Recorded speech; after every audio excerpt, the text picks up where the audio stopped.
الحمد لله وكفى والسلام على عباده الذين اصطفى أما بعد فأعوذ بالله من الشيطان الرجيم بسم الله الرحمن الرحيم يا أيها الذين آمنوا إذا نودي للصلاة من يوم الجمعة فاسعوا إلى ذكر الله وذروا البيع ذلكم خير لكم إن كنتم تعلمون صدق الله العلي العظيم وبلغنا رسوله النبي الأمين الكريم ونحن على ذلك لمن الشاهدين والشاكرين والحمد لله رب العالمين. کچھ عرض و معروض سے قبل آئیے ہم آپ مل کر انتہائی احترام و عقیدت کے ساتھ اپنے اور ساری کائنات کے مرکز عقیدت گنبد خضرا میں آرام فرمانے والے آقا ارواحنا فدا جناب محمد رسول اللہ صلی اللہ علیہ وسلم کی بارگاہ بے کس پناہ میں جھوم جھوم کا درود پاک کا ہدیان چوکہ باز بلند پڑھیں اللہم صلی علی سیدنا مولانا محمد مادر الجود والکرم وآلہ الکرام اجمعین مبارک وسلم صلاۃ و سلام علیک یا رسول اللہ صلی اللہ علیہ وسلم. اللہ تبارک و تعالیٰ نے تمام دنوں میں جمعہ کے دن کو بڑی فضیلتیں، عظمتیں، عزتیں عطا فرمائی. تمام چیزوں میں کوئی ایک چیز ایسی ہوتی ہے جو افضل ہوتی ہے اور پھر اس افضل ہونے کی کوئی نہ کوئی وجہ ہوتی ہے. اللہ تبارک و تعالیٰ نے امت مصطفیٰ کو افضل قرار دیا. 1,24,000 کم و بیش انبیاء کرام کی امتیں ہیں. ان ساری امتوں میں اللہ نے امت مصطفیٰ کو سب سے افضل قرار دیا. لیکن کیوں؟ ایسے ہی افضل ہیں؟ نہیں، رب فرماتا ہے کنتم خیر امت اخرجت للناس تأمرون بالمعروف وتنہون عن المنکر. تم امت مصطفیٰ سب سے افضل، سب سے بہترین، ساری امتوں میں سب سے بہترین، سب سے اچھی. لیکن کیوں؟ اس لیے کہ تم پیدا ہی اس لیے کیے گئے تاکہ تم نیکیوں کا حکم دو، برائیوں سے روکو. اگر یہ کام کرو تو سب سے افضل ہو، اور اگر یہ کام کرتے رہو، نیکیوں کا حکم دیتے رہو، برائیوں سے روکتے رہو اور خود بھی عمل کرتے رہو تو اللہ تمہیں فرشتوں سے بھی افضل بنا دے گا. یہ امت مصطفیٰ کی فضیلت کسی وجہ سے ہے. اللہ کے رسول صلی اللہ علیہ وسلم خاتم الانبیاء والمرسلین ہیں، اللہ کے حبیب ہیں، تو سارے انبیاء میں افضل، سارے انبیاء سے افضل. ایسے ہی اللہ نے سارے دن اللہ نے بنائے، سارے دن اللہ کے بنائے ہوئے، لیکن اللہ نے فرمایا کہ اس میں ایک دن ایسا جو میں نے سارے دنوں کا سردار بنا دیا ہے. سرکار فرماتے ہیں الجمعۃ سید الایام، یہ جمعہ کا دن دنوں کا سردار ہے. تو اس کی بھی تو کوئی وجہ ہوگی، اس کی بھی تو کوئی وجہ ہوگی. ایسے ہی افضل، حالانکہ اللہ چاہے تو بغیر وجہ کے بھی بنا دے. اللہ فرما دے بے جمعہ افضل، ماننا ہی پڑے گا، ماننا پڑے گا کہ اللہ نے فرمایا، رسول اللہ نے فرمایا کہ جمعہ افضل، تو ماننا پڑے گا چاہے کوئی وجہ ہو یا نہ ہو. لیکن ہر چیز کے پیچھے کوئی نہ کوئی حکمت ہوتی ہے. اب اللہ کے رسول فرماتے ہیں کہ یوم الجمعۃ سید الایام، یہ جمعہ تمام دنوں کا سردار. اور دوسری حدیث مبارکہ میں سرکار فرماتے ہیں وہ سارے دن جس میں سورج تم پر طلوع ہوتا ہے، ان سارے دنوں میں سب سے افضل جمعہ کا دن. اب سرکار نے پھر اس کی وجہ بیان فرمائی، اور وہ وجہ کیا؟ سرکار فرماتے یہ افضل اس لیے ہے کہ خلق فیہ آدم، اس میں آدم پیدا کیے گئے. اللہ کے رسول صلی اللہ علیہ وسلم حضرت آدم کی ولادت کا بیان کر رہے ہیں کہ خلق فیہ آدم، آدم اس دن میں پیدا کیے گئے تو جمعہ کو فضیلت مل گئی ہے. تو اللہ کے رسول نے حضرت آدم ابو البشر، سارے انسانوں کے باپ، پہلے باپ ہے نا، ان کا میلاد بیان کیا اور بتایا کہ جس دن آدم پیدا ہو وہ جمعہ افضل. پتہ چلا جس دن آدم کے بھی سردار محبوب خدا پیدا ہو وہ پیر کا دن جمعہ سے بھی افضل ہے. لیکن اللہ کے رسول نے کبھی یہ نہیں فرمایا کہ پیر کا دن سب سے افضل. بندہ عاجزی انکساری کرتا ہے نا, عاجزی انکساری. بندہ کچھ بھی ہو لیکن کہتا ہے میں تو کچھ بھی نہیں. بندہ بڑا نیک ہو لیکن کہتا ہے میں تو گنہگار بندہ. رب کی بارگاہ میں اللہ کے رسول دعا کرتے ہیں, اللہ کے رسول دعا کرتے ہیں. تو کیسے دعا کرتے ہیں؟ اے اللہ میں تیرا گنہگار بندہ, اے اللہ میں تیرا گنہگار سیاہکار بندہ, میں نے جو کھل کر ظاہر میں گناہ کیے ہوں اے اللہ تو اسے بھی معاف کر دے. اے اللہ میں نے جو چھپ کر گناہ کیے ہوں اے اللہ تو اسے بھی معاف کر دے. اے اللہ جو میں نے جان بوجھ کر گناہ کیے اے اللہ تو اسے بھی معاف کر دے. اے اللہ جو غلطی سے بھول سے ہو گئے وہ گناہ بھی معاف فرما. اے اللہ جن گناہوں کو میں جانتا ہوں اسے بھی معاف فرما, جسے میں نہیں جانتا تو جانتا ہے اے اللہ تو اسے بھی معاف فرما دے. اللہ کے رسول اتنے سارے گناہوں کی معافی رب کی بارگاہ میں مانگ رہے ہیں, جبکہ اللہ نے اپنے محبوب کو سارے انبیاء کو معصوم بنایا. گناہ کبیرہ تو دور, صغیرہ بھی نہیں ہو سکتا. اللہ نے تمام گناہوں سے پاک فرمایا. فرشتے اور انبیاء و مرسلین یہ دو جماعتیں ایسی کہ جن سے گناہ کا صدور ہو ہی نہیں سکتا. نہ کبیرہ نہ صغیرہ, کوئی گناہ نہیں. اور جب کوئی گناہ نہیں تو معافی کس بات کی؟ کہتے ہیں کہ دو وجہ ہے ان گناہوں سے معافی مانگنے کی, توبہ کرنے کی دو وجہ. ایک تو یہ کہ حضور اپنے رب کی بارگاہ میں عاجزی انکساری فرما رہے ہیں, اپنے آپ کو کمتر کر کے اپنے رب کی اعلیٰ شان کے آگے اپنے آپ کو حقیر سمجھ رہے ہیں. اے اللہ میں تو کچھ بھی نہیں, اے اللہ تو معاف کر دے. ہے نہیں گناہ لیکن عاجزی انکساری پیش کر رہے ہیں. اور دوسری وجہ سرکار نے یہ دعائیں اس لیے فرمائی تاکہ امت کو دعاؤں کا سلیقہ آ جائے. حضور نے دعا اس لیے فرمائی تاکہ میری امت کو اپنے رب سے معافی مانگنے اور توبہ کرنے اور سوال کرنے کا سلیقہ آ جائے, اس لیے دعا فرمائی ہے. تو بہرحال سرکار فرماتے ہیں یہ جمعہ کا دن سب سے افضل اس لیے کہ اس میں آدم پیدا ہوئے. پھر سرکار آگے ارشاد فرماتے ہیں وَفِيهِ اُدْخِلَ الْجَنَّةِ, اسی جمعہ کے دن آدم علیہ السلام کو جنت میں داخل کیا گیا, اس لیے جمعہ افضل ہے. اور پھر آگے فرماتے ہیں وَأُخْرِجَ مِنْهَا فِيهِ, اسی جمعہ کے دن میں حضرت آدم کو جنت سے نکال کر زمین پر اتارا گیا ہے. وہ جمعہ کا دن تھا جب حضرت آدم کو جنت سے زمین پر اتارا گیا. تو یہ جمعہ افضل ہے کہ ہمارے وجود کا, ہمارے پیدا ہونے کا سبب بھی جمعہ کا دن ہے. اگر آدم جنت سے زمین پر نہ آتے تو ہم ظاہر ہی نہ ہوتے, ہم پیدا ہی نہ ہوتے, انسانیت دنیا میں ہوتی ہی نہیں. تو اللہ نے حضرت آدم کو زمین پر اتارا ہماری خاطر ہے. لیکن وہ ایک بہانہ بنا دیا کہ آدم نے خطا کی, آدم نے خطا کی اور اللہ نے جنت سے اتارا. بھئی اللہ نے پہلے ہی فرمایا تھا فرشتوں سے, آدم علیہ السلام کو بنانے سے پہلے رب فرشتوں سے مشورہ لیتے ہوئے فرماتا ہے اے میرے فرشتوں سنو, میں انی جاعل فی الارض خلیفہ, میں زمین میں اپنا ایک خلیفہ بنانے والا ہوں. تو جب زمین کا خلیفہ تھا تو جنت میں اس کا کیا کام؟ جنت میں کیوں رکھا؟ جانتے پہلے جنت میں رکھا, بنانا تھا زمین کا خلیفہ. فرشتوں سے مشورہ لیا میں بنانے والا ہوں, کیا کہتے ہو؟ تو فرشتوں نے تو ہم سے پہلے جناتوں کی بستی دنیا میں دیکھی تھی. یہاں جنات بستے تھے, جناتوں کو دیکھا تھا, اور جناتوں کی خوریزی, ان کی بغاوتیں, ان کے مظالم, ان کے گناہ, ان کی سرکشی, ان کے ظلم و ستم, یہ سب دیکھا. اور جب یہ ساری چیزیں دیکھی تو پھر رب کی بارگاہ میں عرض گزار ہوئے اے مولا تو ایسی مخلوق پیدا فرمائے گا کہ جو دنیا میں جا کر خوریزی کرے گی, فساد پھیلائے گی. مولا مت پیدا کر, رہنے دے. اللہ نے فرمایا میں جو جانتا ہوں وہ تم نہیں جانتے. انی اعلم ما لا تعلمون, جو میں جانتا ہوں وہ تم نہیں جانتے. وہ جاننا کیا تھا؟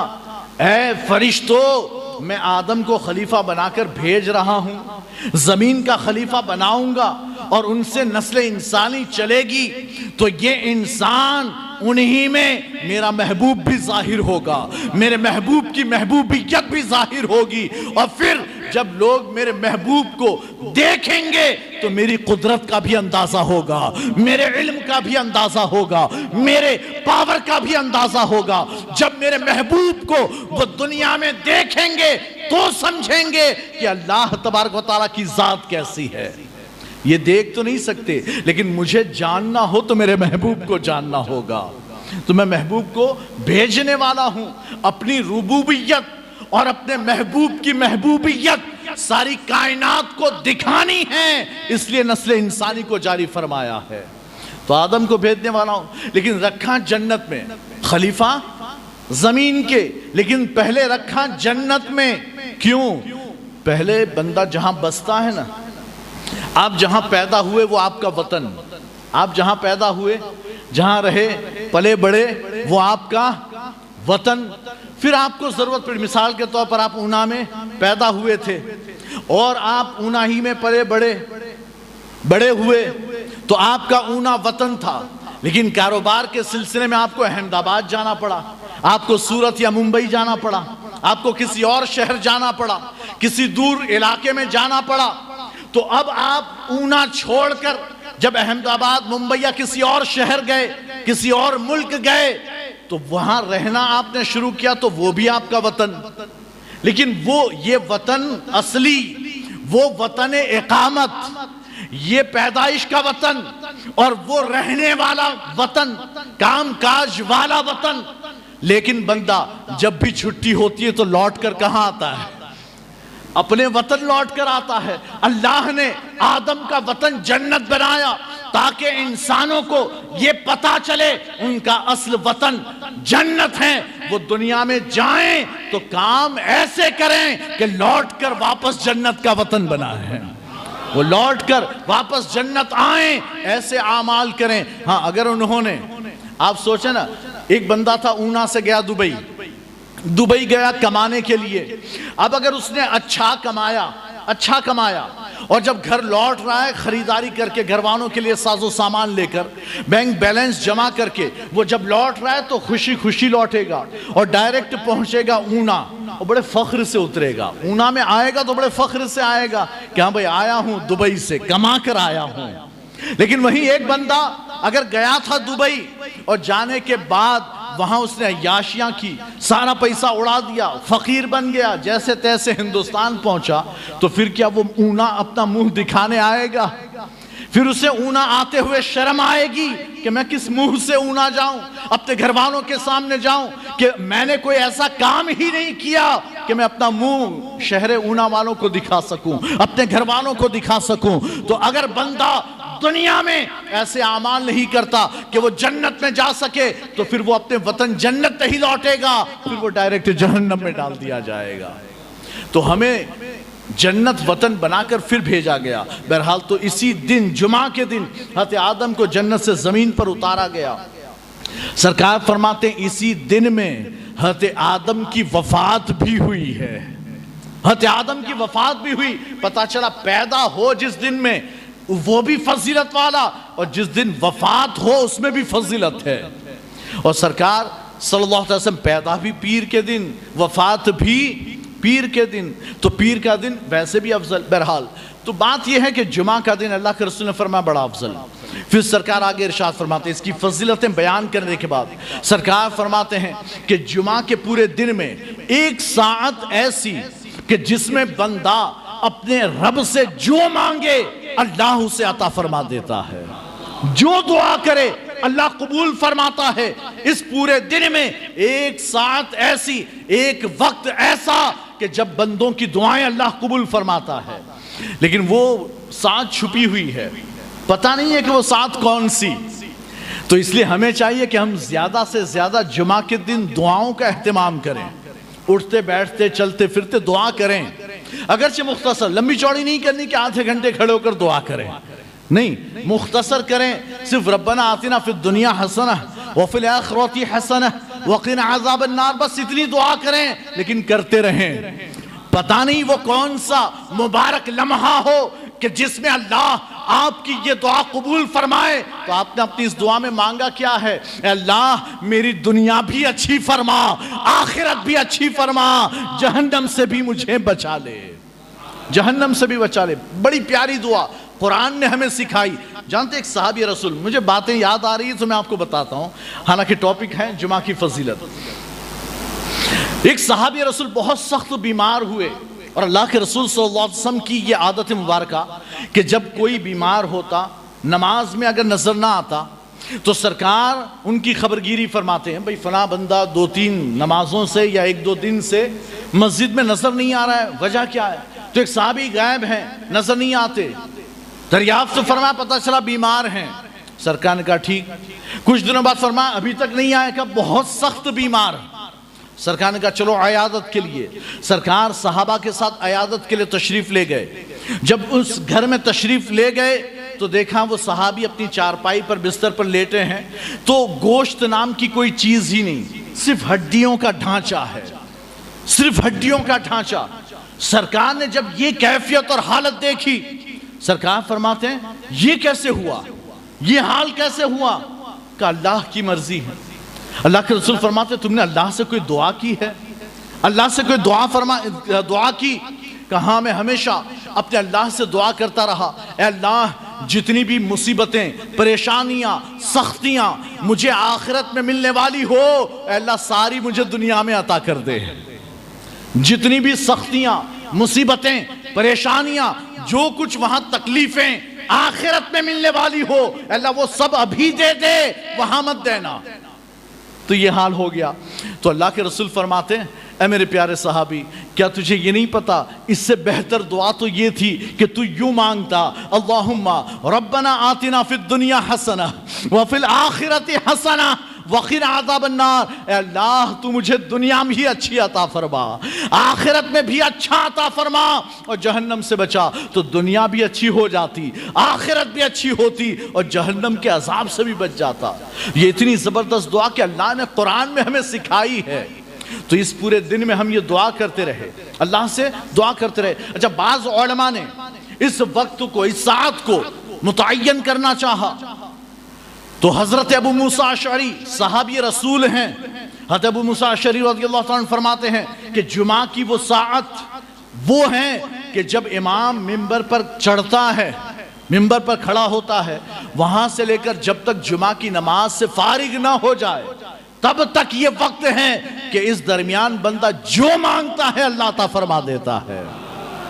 لیکن جمعہ کے خطبے میں بندہ خطبہ، امام خطبہ دے رہا ہو، تب تو خاموش رہنا ہے۔ اور کیسی خاموشی؟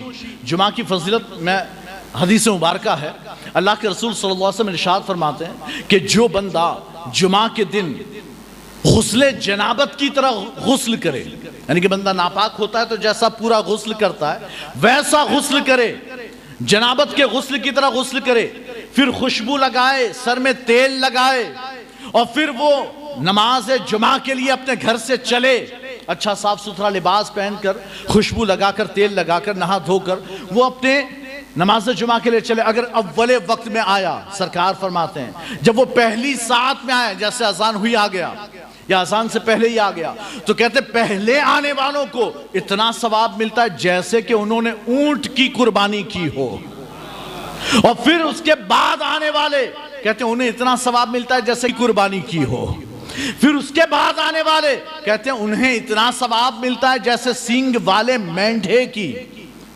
کی انہوں نے قربانی کی ہو، کہتے ہیں پھر اس کے بعد آنے والے کہتے ہیں انہیں اتنا ثواب ملتا ہے جیسے مرغی صدقہ کی ہو، پھر اس کے بعد آنے والے کہتے ہیں انہیں اتنا ثواب ملتا ہے جیسے ایک انڈا صدقہ کیا ہو، ایک انڈا صدقہ کیا ہو۔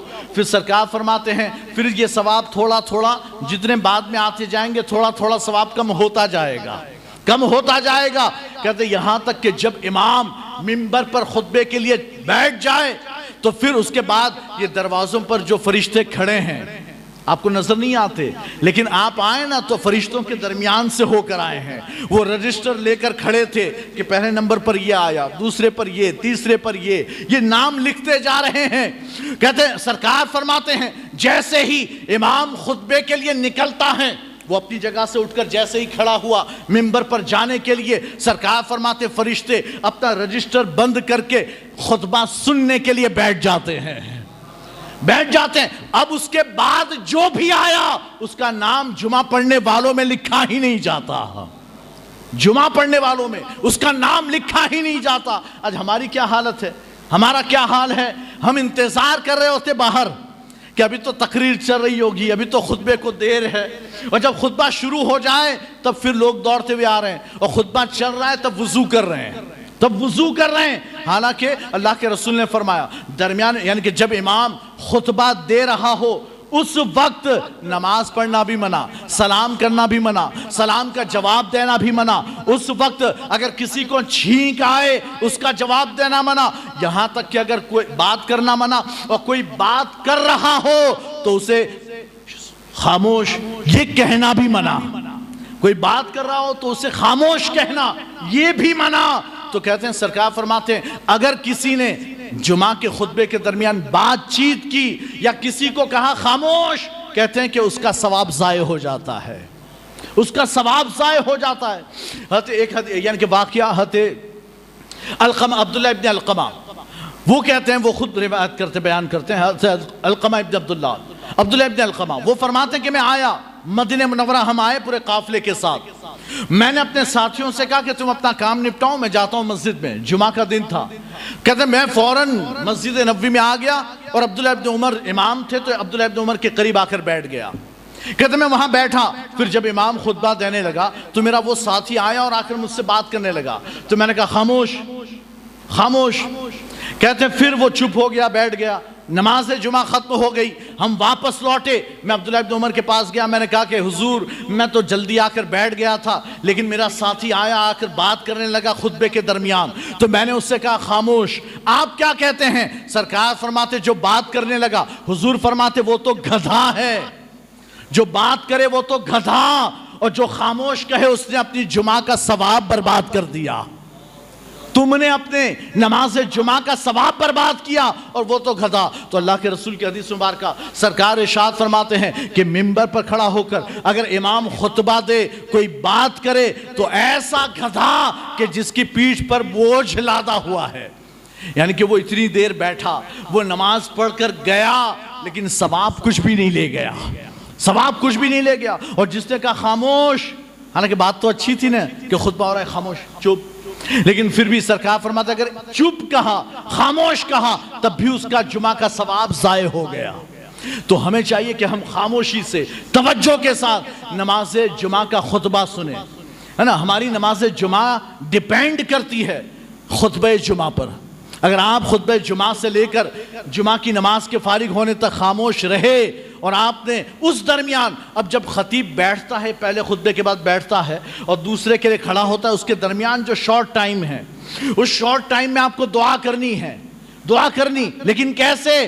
ہاتھ اٹھا کر دعا نہیں کرنی ہے، جس سے کہ آپ کو تو خاموش چپ چاپ بیٹھنا ہے، تو ہاتھ اٹھا کر زبان سے نہیں، آپ کو دل میں دعا کرنی ہے، دل میں، اور وہ بھی ہاتھ اٹھا کر نہیں۔ بہت سے لوگ ہوتے ہیں امام نے جیسے پہلا خطبہ ختم کیا اور بیٹھا، سارے لوگ یوں ہو جاتے ہیں، نہیں ہاتھ نہیں اٹھانا، اس لئے کہ آداب خطبہ کے خلاف ہے، آداب خطبہ کے خلاف، کہ ہاتھ بھی نہ اٹھاؤ، ادھر ادھر دیکھنا بھی نہیں، اور اچھا ادھر آپ بیٹھیں تو آپ کو متوجہ ہونا ہے امام کی طرف۔ سرکار فرماتے ہیں کہ جو بندہ خطبے میں خاموش بیٹھا، چاہے امام خطیب کے خطبے کی آواز اس کے کانوں تک آئے یا نہ آئے، لیکن جتنا ثواب سننے والے کو ملے گا اتنا جس نے نہیں سنا لیکن خاموش رہا اسے بھی اتنا ثواب ملے گا۔ تو جمعہ کے دن ہم جب آئیں ہمیں چاہیے کہ ہم خاموشی سے خطبہ سنیں، اور بھی بہت سی باتیں ہیں، پھر کبھی انشاءاللہ موقع ملا تو پھر بیان کروں گا۔ وآخر دعوانا الحمدللہ رب العالمین، السلام علیکم۔